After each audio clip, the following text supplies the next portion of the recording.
Sometimes we work so hard to address our anxiety issue that we miss the fact that it isn't really the anxiety issue that's the problem. In this video, I'm not only going to explain why anxiety is often just the result of low self-esteem, but I'm also going to explain what you can do about it.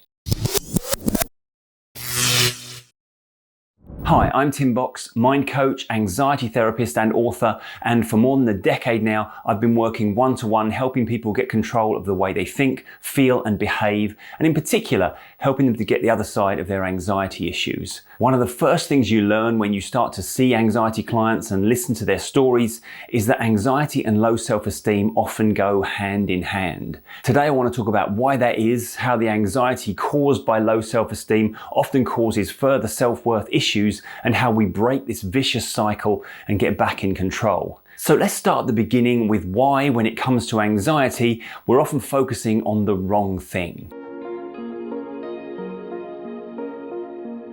When we feel anxious about an upcoming challenge or situation, we often make the mistake of believing any concern we feel is based purely on the size or difficulty of that particular challenge.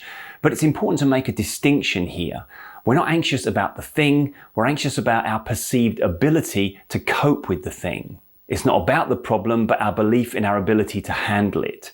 This is why two people can face the same situation and one feels anxious while the other doesn't. Yes, one of them might have had a negative experience with this particular type of situation in the past and the other hasn't, so their perception of the nature of the situation inevitably might differ from one another. But the chief difference between their reactions is actually their perception of their own ability to overcome the challenge ahead.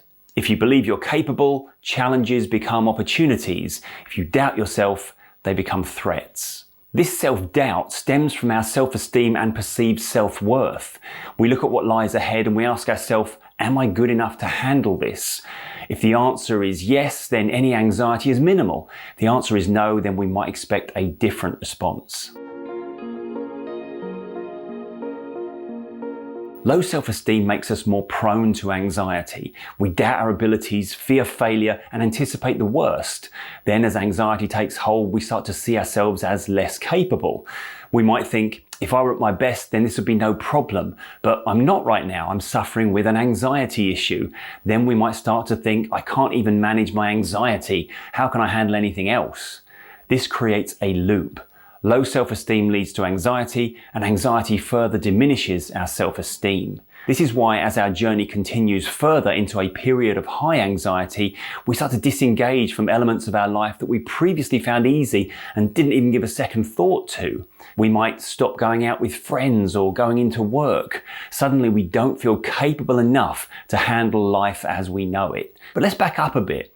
It's easy to understand how the feedback loop of anxiety and low self-esteem takes hold, but where the hell did all this come from?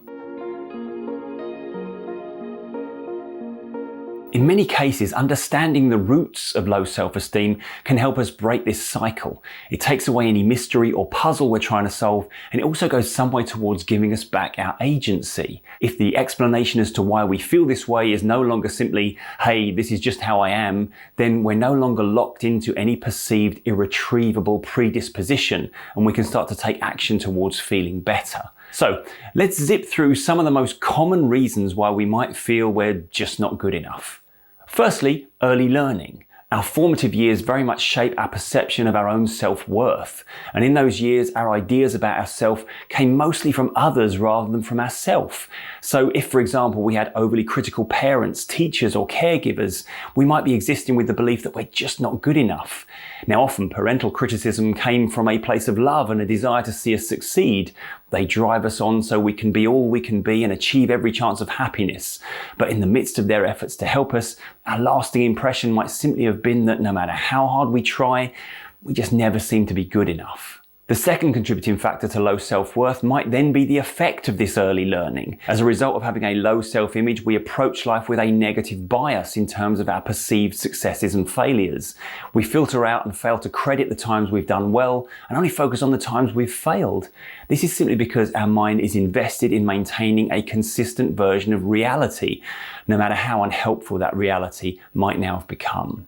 Thirdly is the thing I refer to as highlight reel syndrome. Basically, when it comes to life in general, and especially in today's world of social media, we're constantly bombarded with content showing others' successes and highlights. We get a very filtered and curated version of the lives of others.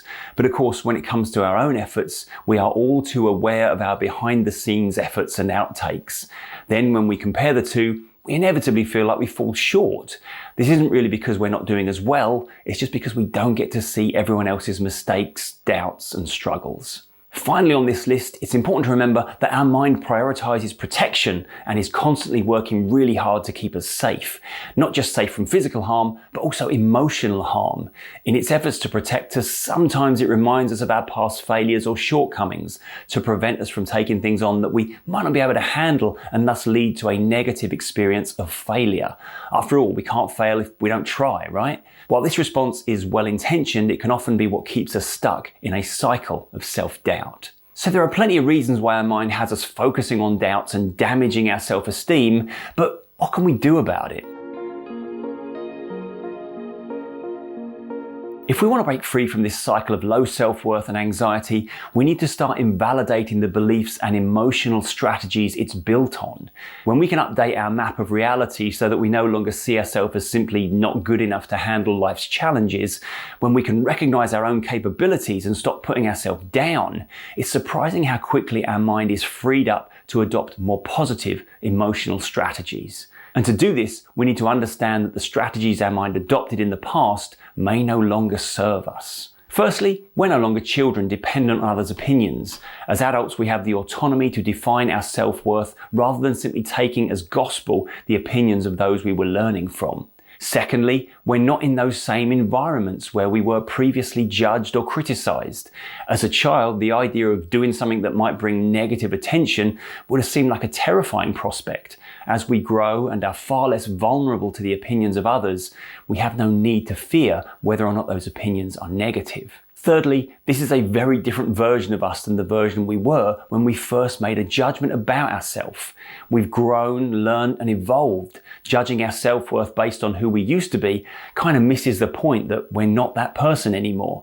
The person we are now is the most knowledgeable, experienced, and as a result, resourceful version of us there's ever been. We have every right to expect a greater ability to handle life's challenges than we've ever experienced. So yes, anxiety often stems from low self-esteem, but by understanding and addressing the roots of our self-doubt, we can begin to break that cycle. Remember, you're not the same person you were in the past.